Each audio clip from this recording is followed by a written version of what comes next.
Well, good day, everybody. Hope everybody's enjoying the start of the new week, Monday. Back to work for most everybody. So hopefully things are settling in well and that everybody got to enjoy their past weekend. And busy weekend in sports, to say the least. Start of the NFL season in earnest this past Sunday with a whole bunch of games being played. Bianca Andreescu wins the U.S. Open on Saturday. Congratulations to her. That's a story that we will cover this Tuesday night, 6 o'clock Mountain, on the Sunday Night Sports Guys, as we also recap week one in the National Football League. And but for today on Duke's Daily, we're going to talk about how late last night, shortly after the Boston Red Sox lost to the New York Yankees, to pretty much seal the season for them in any terms of playoff hopes, fired President and General Manager Dave Dombrowski. Now, I'm going to be honest with you. My honest opinion on this is that I was a little surprised when I woke up at about 2:30 in the morning. I had to use the washroom. And so anyway, like most people, when you use the washroom, take a quick look at your phone. And I peeked, and that was one of the headlines, that Sox fired Dombrowski. And so I have to say I am a bit surprised with it, seeing as we're less than a year from them having won the World Series last year and raising the World Series trophy in Dodger Stadium, thinking that, okay, whatever happened for this year, Dave's going to get a second, a reprieve, Cora a reprieve, the players even a reprieve, and call this year a one-off, and that, we'll reconvene next year with a few changes and see what happens. Well, that's not going to be the case. Obviously, John Henry and Tom Warner felt that looking ahead, and I'm sure talking to other baseball ops within the organization, that a different path needed to be taken for the Red Sox. Now, the one thing with Dombrowski, and first off, allow me to say thank you, Dave Dombrowski, for your work in producing that 2018 World Championship team. I'm very appreciative of it. Yes, I've been an extreme critic of this year here, but that comes from passion. And for me, as a sports fan, the only thing left for me to really see to fulfill my sports fandom experience is to see my Red Sox win a back-to-back world title. And I thought for sure this was the team that could deliver that. I actually was on record before the season started thinking this team had a possibility of winning 3 in a row, kind of duplicating what the 1990 Yankees did. And so when that didn't happen, it was extremely disappointing and frustrating. But nonetheless, Dave Dombrowski is a manager for now. He is a win now type of guy. And for the Red Sox, obviously going through a few seasons of last place finishes, the desire and the need to win now was very much in place. And so it opened up a great opportunity for Dave Dombrowski to slip in here. And within the 4-year frame that he's been in here, he did deliver a world championship. But it was done at a cost, and a cost of overpaying, maybe in some instances, paying too much, but also depleting a bit of the farm, which was something the Red Sox had done a fairly good job under the Theo Epstein, even Ben Cherington era for general managers, presidents of the team. And but to get the parts that we needed, like Chris Sale, things had to be moved, and that's what Dombrowski did. He moved parts to get that world championship. But with like anything that we do, there's consequences, and so consequences have occurred and are now catching up with the Red Sox. Payroll is extremely high, over $250 million, just under the salary cap, I think, or the what cap? What do they call it? Luxury tax, excuse me. And so all of this combined with a poor performance this year has left Dave Dombrowski out of a job in Boston. And what I think this signifies moving forward as a Red Sox fan and their organization, and this is merely my opinion, doesn't mean it's so. I always liken back to the Moneyball movie. And if you've watched that movie, you'll recall towards the end, once the A's season is over, Billy Beane is invited by John Henry to come to Boston, Fenway Park, and have a talk about the general manager position there, in which he's offered that. And if the facts or if what was presented in that movie was a fairly accurate description of the conversations that were had, we know that Henry was a big fan of what Billy Beane was doing in Oakland. He had hired Bill James, sabermetrics guy. A lot to do with, John Henry being the kind of guy who's a numbers guy himself. A lot of investing and things that John Henry is interested in is numbers related.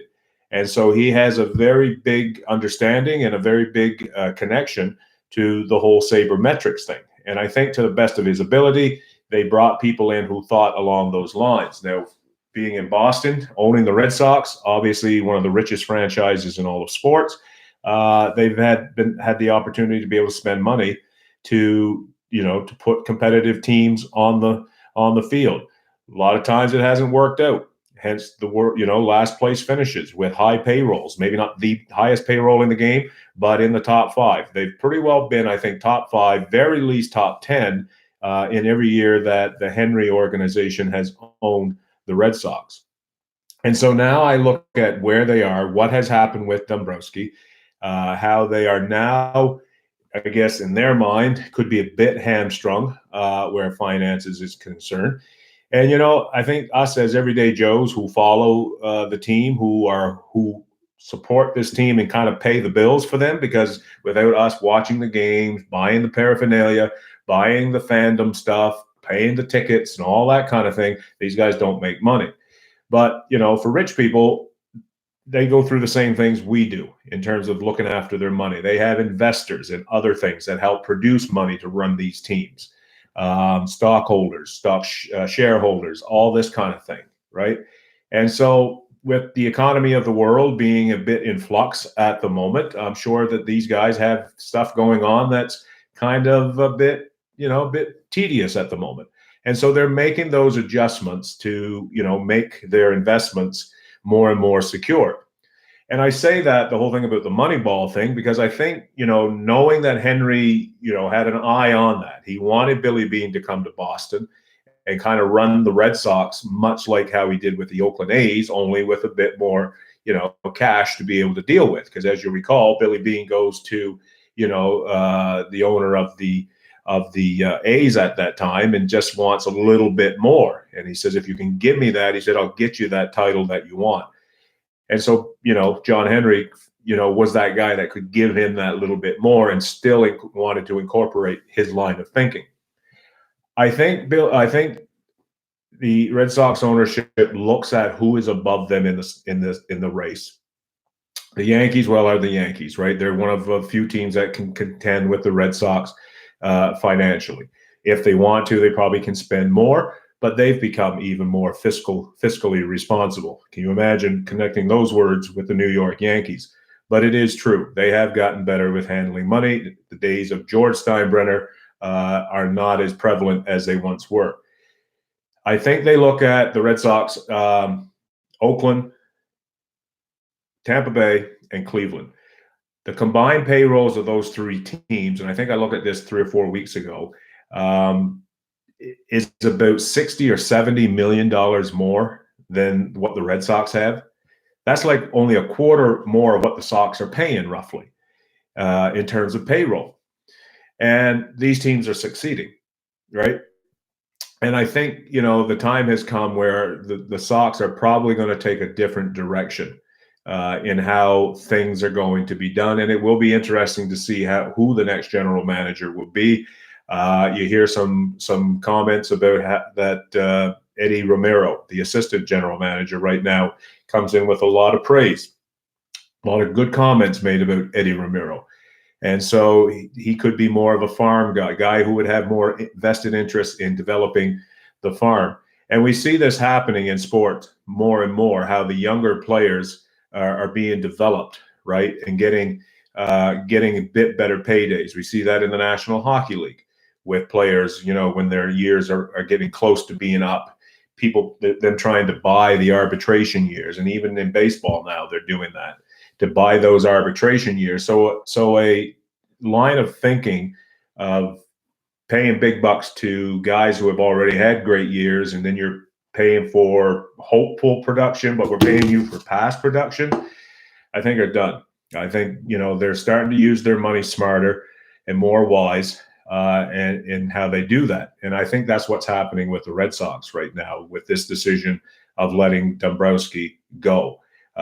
They want to be able to have that farm system. They want to be able to, save more money through that means than going out and necessarily trying to buy a world championship, which is what they did last year. They essentially bought it, right? I mean, they had to trade some parts for it, but they paid big money to retain a lot of this stuff. So that's the story with Dave Dombrowski. He's out. Again, grateful to him for what he's accomplished in Boston. He got us a ring, and you got to be grateful for that if you're a Red Sox fan.